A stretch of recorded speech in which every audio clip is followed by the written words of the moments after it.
Perkenalkan, saya Wafa Hafizul dari S1 Universitas Brawijaya, Prodi Bioteknologi. Nah, ini kebetulan Bioteknologi, saya Mas. juga sangat tertarik ini dengan apa namanya kalau kita bisa melanjutkan studi atau mungkin bahkan selanjutnya bisa melanjutkan karir atau bekerja di sana.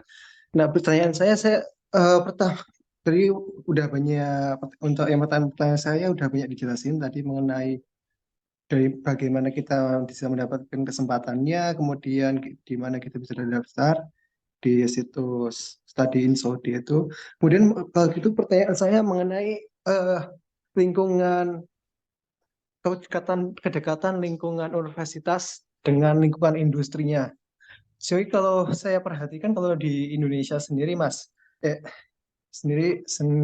Indonesia sendiri di bidang saya di bioteknologi termasuk di mikrobiologi di Indonesia itu kan bioteknologi level tinggi itu nggak begitu banyak.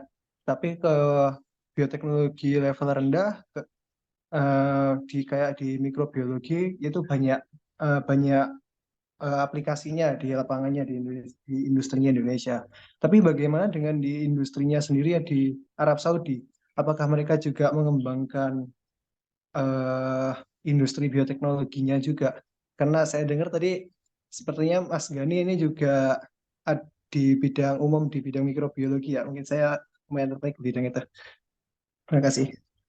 Jadi untuk di Arab Saudi ya, sependek sedikit pemahaman saya, industri di situ tuh cukup banyak ya Mas ya, cukup banyak itu banyak yang misalkan situ ada perusahaan susu, Al-Maroi itu atau Al-Marai itu kan dia perusahaan besar tuh di Arab Saudi itu.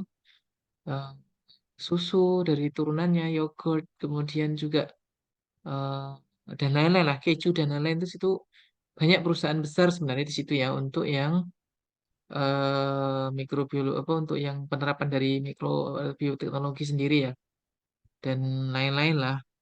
Cuman ini Mas untuk dimasuk di industri seperti itu kan Mas eh dari itu kayaknya lebih apa ya kalau kalau orang Saudi sendiri kalau di Saudi ya ini mungkin Mas ya juga udah paham ya ada Saudinisasi ya. Untuk orang Saudi sendiri itu mereka mudah sekali gitu direkrut untuk di perusahaan-perusahaan Arab Saudi ya. Dia punya background apa mikrobiologi dan lain-lain gitu ya. Tetapi untuk orang asing, Mas, mungkin kita harus punya sesuatu yang lebih gitu.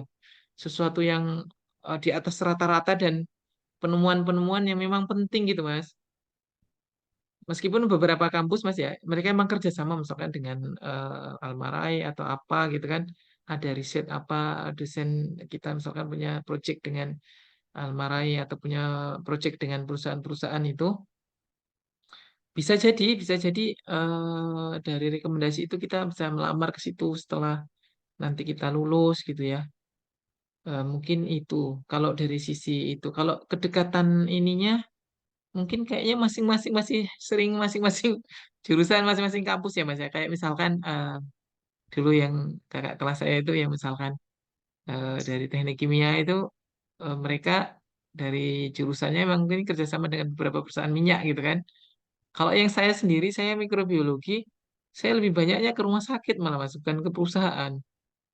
Jadi dosen saya punya project COVID itu dengan lembaga apa itu tentang rumah sakit A, B, C gitu. Jadi lebih banyak malah ke riset ke rumah sakit gitu, bukan ke industri.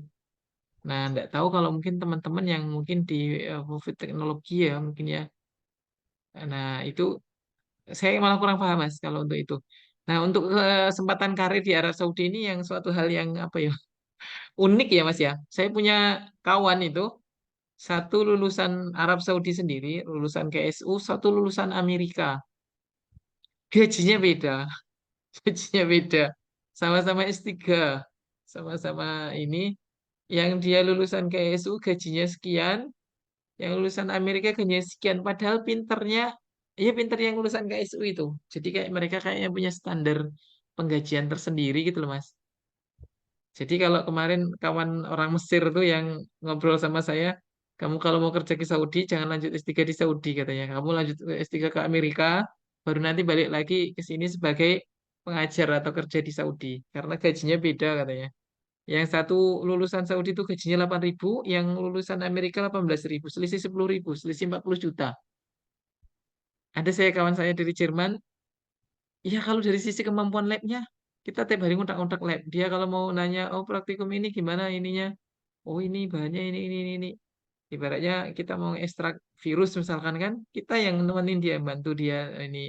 Mungkin dia punya track record lah dari sisi apa namanya publikasi dan lain-lain. Tapi dari sisi kemampuan ininya, kita mahasiswa lebih dari dia. Nah, gaji dia, ibaratnya gaji pokoknya lah, baru dosen tuh udah 13.000 real.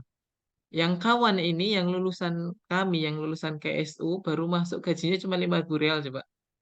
Dari sisi kemampuan yang lulusan KSU itu lebih besar gitu.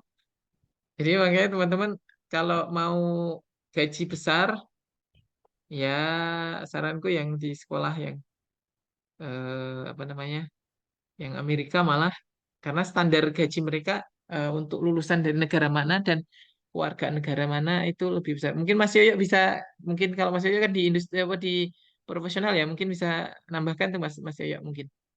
Ya kalau di Boleh mewakili telekomunikasi nggak? teman-teman ekspat di Indo itu standarnya sekitar 20.000 sampai 30.000 sih Mas Gani. Cukup diapresiasi kita. Dan kalau di Saudi emang setuju Mas. Emang Western itu punya value lebih biasanya, tapi mereka juga jarang betah di di Saudi kan. Makanya mereka kebanyakan ngambil ambil ya yang mau stay lama gitu kayak teman-teman kita gitu. Tambahannya mungkin itu Mas Gani.